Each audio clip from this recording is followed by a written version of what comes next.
Distinguished guests, ladies and gentlemen, good morning.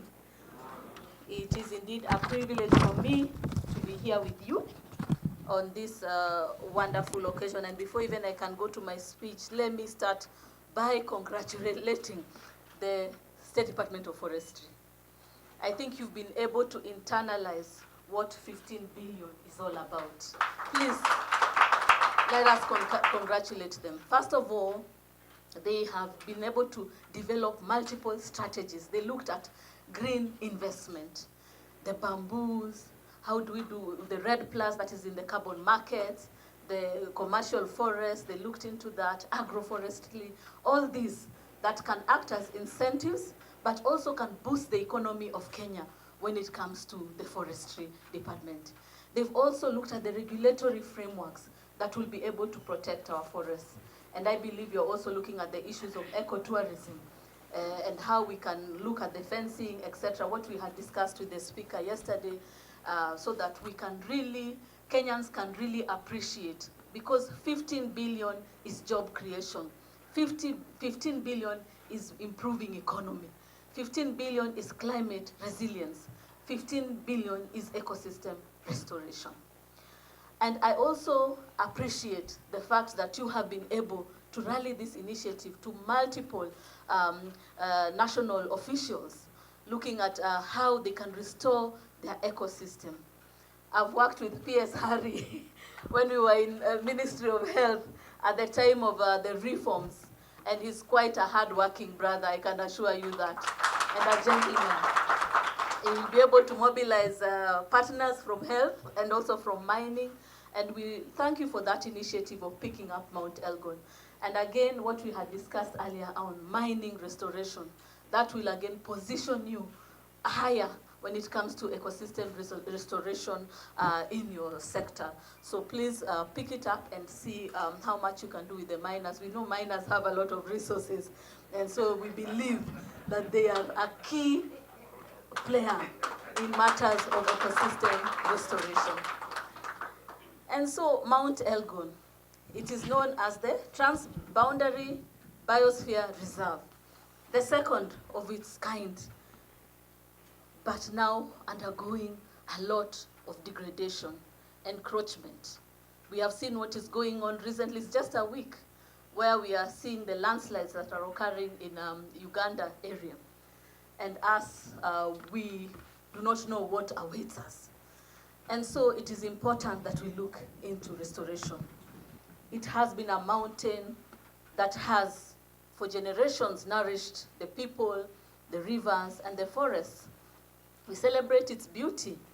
We celebrate what it does, feeding into the Lake Victoria to sustain farms, to provide drinking water, for the forests, the carbon sequestration that occurs there, the shelter for wildlife.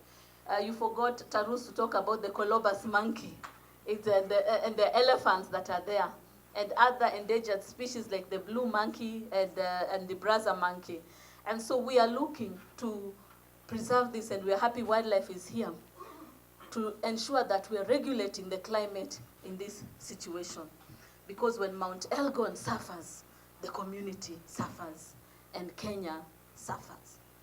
Mount Elgon restoration is also a peace-building initiative, being a transboundary ecosystem, serving multiple communities. And so, P.S. Harry, you have quite a great task in matters of peace building. This will not only position you, but position His Excellency the President at a higher position when it comes to peace building through environmental stewardship. And so we are really excited. I can assure you of my 150% support of this initiative. We are from the same land, the counties of Bungoma and Trans Nzoia, and we are happy that our brother is taking this up, and we'll assure you of our 100% support. But it's not just about that, it's about the water towers, it's about the community, improving livelihoods, it is about restoration, it's about the President's directive. So my call, because I did not have quite the speech ready, my rallying call is for the partners and donors. We are calling upon you as developers and implementers support us in this call to restore the ecosystem because of the critical value it has to our country, Kenya. The private sector as well as a CSR look into that. And when we look at green investment, we talked about the bamboo, we talked about ecotourism, beekeeping, sustainable forestry, among others. This is again another area where you can tap into in order to boost the economy of Kenya, but also look at CSR within the area. I like what PS Kipto talks about.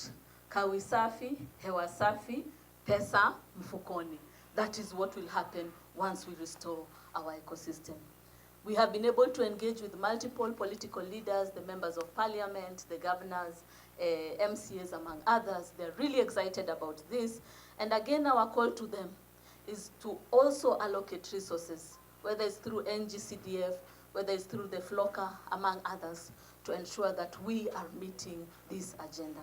And for the communities, let us grow, grow, grow. Let us grow the trees, let us restore, let us rebuild, and re-engineer this strategy to ensure that we are all benefiting. And let's not forget the youth and the women who are, again, a critical component when it comes to restoring the ecosystem. So it is our shared responsibility. Together, I believe that we can restore Mount Elgon.